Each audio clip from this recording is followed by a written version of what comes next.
Hey Ryan, it's Eric Holderbein. Going to be doing my presentation on the Seattle World Trade Organization riots in Seattle in 1999. Hope you're doing good, man. Hope that you're able to stay sane in your house and hopefully able to adjust to the online and trying to figure everything out when you weren't really planning on doing that. So, hope you're doing good. I'm just going to jump into the presentation.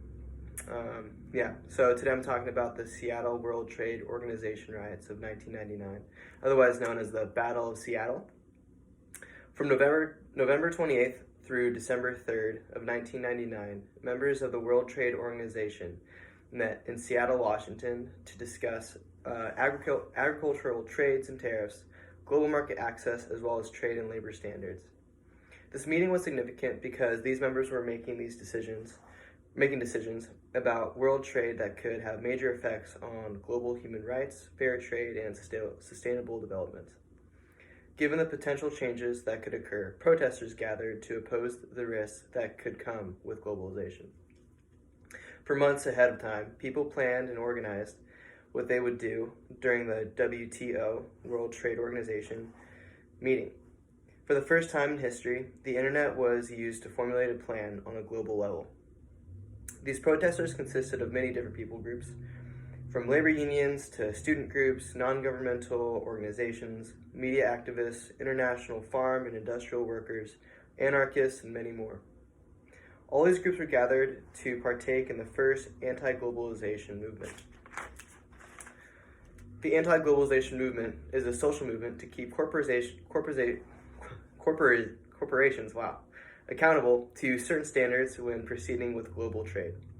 The people who support anti-globalization are concerned with corporations who are seeking to maximize profit at the expense of work safety conditions and standards, labor hiring, compensation standards, environmental conservation principles. It's important to note that many anti-globalization activists don't oppose globalization in general. They are seeking advancement in human rights, fair trade, and sustainable development.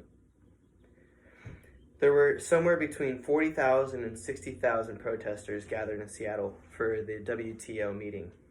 The protesters started on November 30th, a day often referred to as N30.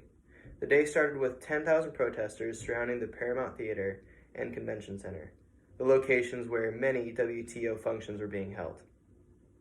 Protesters used a variety of tactics such as street theater, sit-ins, chaining themselves together and strategically locking themselves to poles.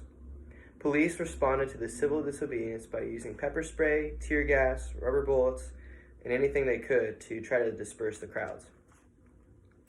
Then, as the afternoon approached, 25,000 activists gathered at Memorial Stadium and moved downtown towards the convention center in a march.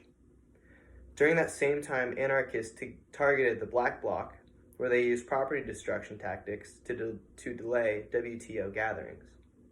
By midday, Seattle's central business district was clogged with marches and protesters, so much so that WTO had to cancel several of their events. At that point in time, the police ran out of riot control chemicals, so President Bill Clinton had to declare a curfew in that area from 7 a.m. to 7 p.m. Come December 1st, the president created a 50-block no-protest zone and the illegalization of gas masks for protesters. The mayor of Seattle also called in the Washington National Guard and the U.S. military to help with protests. This didn't stop the massive protesters, though. There continued to be more acts of civil disobedience, vandalism, and curfew violations, resulting in hundreds of arrests in just a day. The marches and riots continued through December 2nd and 3rd. However, there was more of a focus now on the Seattle Police Department. Activists staged a sit-in outside the department to protest police brutality against peaceful protesters during the WTO meetings. Finally, on December 3rd, U.S. Trade Representative Charlene Barsneski and WTO Director General Mike Moore suspended the conference in response to both the street actions and disagreements between various delegations.